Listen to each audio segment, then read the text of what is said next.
Hi, I'm Justin Coonan, convener of the New South Wales Gay and Lesbian Rights Lobby, and we're here to talk about same-sex attracted and gender diverse young people. I think it's fair to say that same-sex attracted and gender diverse young people have many more options than they did 10 and 15 years ago. There are great student-led organisations like Wear It Purple. There are initiatives like the Safe Schools Coalition New South Wales, and yet we know that rates of suicide and depression among same-sex attracted and gender diverse young people are many times the national average. We know that up to 60% of these young people have suffered verbal abuse and almost 20% physical abuse. So there's clearly work to do. What can we do to create a welcoming environment for these young people? I'm Alex Greenwich, the independent member for Sydney. I'd like to touch on two things. One, what we can do legislatively, and then what also we need to do as a community. So legislatively in New South Wales, in my view, it's a great sadness that you can be expelled from a private school or a private college just for being gay, and indeed teachers face that same threat. In response to legislation which I introduced into the Parliament, the Education Minister did put in place a really robust complaints process, so schools could actually be deregistered if they were found to be engaging in serious discrimination against students. And so I welcome that, but I still disagree that in any law that you should be able to be discriminated on the basis of your sexuality, whether you're gay, lesbian, transgender, or other. So I think we need to remove the ability in legislation for the LGBTI community to be discriminated against in schools, and that's a priority of mine. And then we need to look at what we can do outside of the law, because a lot of these things are behavioural or cultural, and so I think the Safe Schools initiative is a really good example of this, and rolling that out into as many schools as possible, working particularly with some of the religious schools to make sure that they're comfortable in embracing safe schools in their schools. We know that there are really strong LGBTI role models in our society, and people are coming out a lot younger. They're coming out a lot younger in some cases where they don't have the support mechanisms, so we need to make sure that those are in place.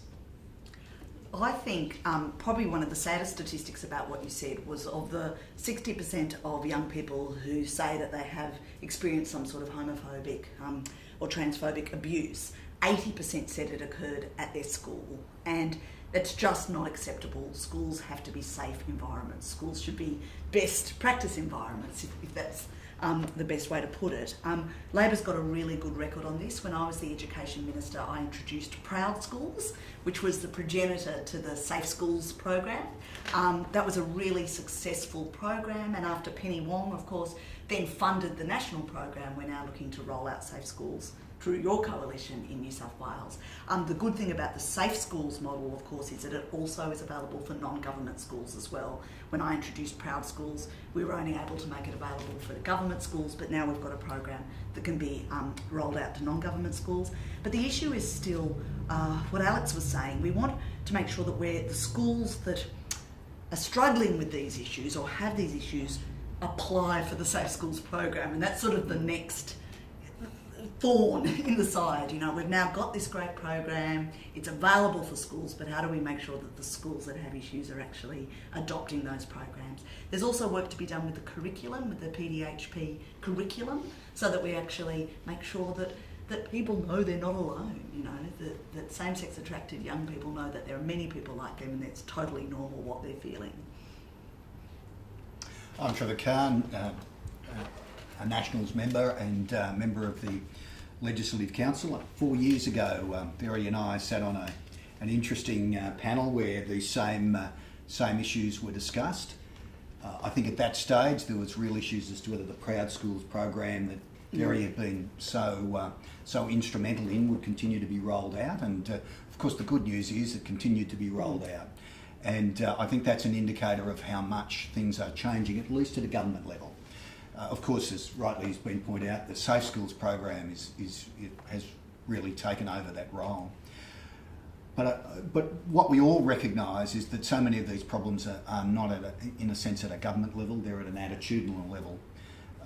And sadly, things don't seem to have changed as quickly, particularly in inter-peer relationships that kids have, and that's a long-term project. We see with the writing themselves in report that there's still significant problems year on year, and it's going to be a continuing problem, and it really will depend upon such programs as Safe Schools being rolled out, and the general attitudinal change that's occurring in our community. And I don't think we can forget, there has been huge steps that have been taken in the broader community in terms of acceptance over recent years, and that will percolate through. And that's not a hope, that's a reality of what will occur. There is greater acceptance of the GLBTI community. That will flow through to our schools. That will achieve the results of reducing the levels of self-harm and depression amongst GLBTI youth. And the final thing I will observe is that such programs as Proud School, such programs that have taken place, such as Wear It Purple, have been so important in invigorating GLBTI youth and their allies in our schools. It's a marvellous thing that we've seen over recent years. It was supported by governments of both persuasions, and I think it's a really positive program that hopefully will continue on into the future. My name's Chris Brenton. I'm the Greens candidate for Sydney, and obviously I echo the sentiments of everything that has already been said. Now, the Greens have zero tolerance towards abuse, harassment, bullying of the LGBTI community. Now, specifically, we know that when young people are of school age, it's at that time that they generally begin to understand their own sexuality and gender identity. And as Alex said, we've seen more and more commonly that young people are feeling very comfortable and confident in themselves to come out when they are in school, particularly high school. And that's in stark contrast from when I was even at high school. And I think this is a wonderful thing, but we just need to ensure that schools and our education systems are able to accommodate this and also nurture our LGBTI students. As Greens, we supported also the Safe School program. We also support the implementation of materials that are factual and also affirming of sex, sexuality, gender identity, and also intersex. And we also support the mandatory implementation and development of anti-homophobia and also anti-transphobia policies and practices in all schools. Look, thanks all of you. We really appreciate the multi-partisan support for programs like Safe Schools and previously Proud Schools. I want to pick up very quickly on a point Verity made about the school curriculum. The national review that came down in 2014 was, to be honest, not very good on LGBTI issues. It didn't mention the words lesbian, gay, bisexual, trans and intersex, and it wasn't good on HIV and bloodborne viruses. New South Wales has an opportunity to do better. In one sentence, what are we going to do about the curriculum? Well, I would like to see a safe same-sex sex education happen in schools. I think that it's important to get those messages about safe sexual practice out as when that is being discussed in schools. And I think for various reasons. One, obviously, we want to be encouraging guys to be wearing condoms and engaging in safe sexual practice, but also we need to break down the stigma of same-sex attraction that does happen in schools and make people realise that it is just normal and that there's no problem with it. So I would like to see a stronger focus on safe same-sex sex education. Labor supports explicit reference in the curriculum to LGBTI people, young people. We think that's really important. We also want to see a focus on positive relationships. Again, and that's not just LGBTI young people, it's sort of all young people, and positive and safe sexual practices. So we want proper education about HIV, STIs, but most importantly, explicit reference to LGBTI young people in the curriculum itself. I think it's difficult to imagine a more supportive Minister for Education than Adrian Pickley. And he's been well known for his support of the GLBTI community in the past. I am very confident, absolutely confident, that support in very material ways will continue into the future.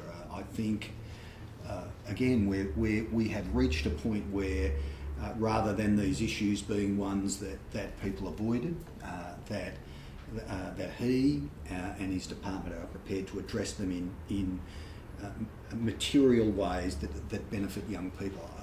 None of us want to see the mistakes of the past continue.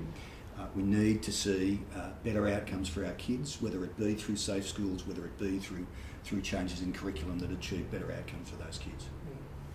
Yeah, look, education, I believe, is really the key, and we need to see that enshrined in the curriculum. And it's the sex education with focus on, as you said, Verity, the LGBTI community.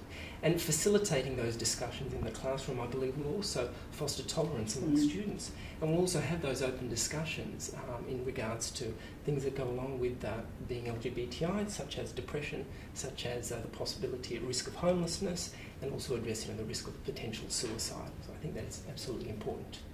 Thank you all for your time. Thank you.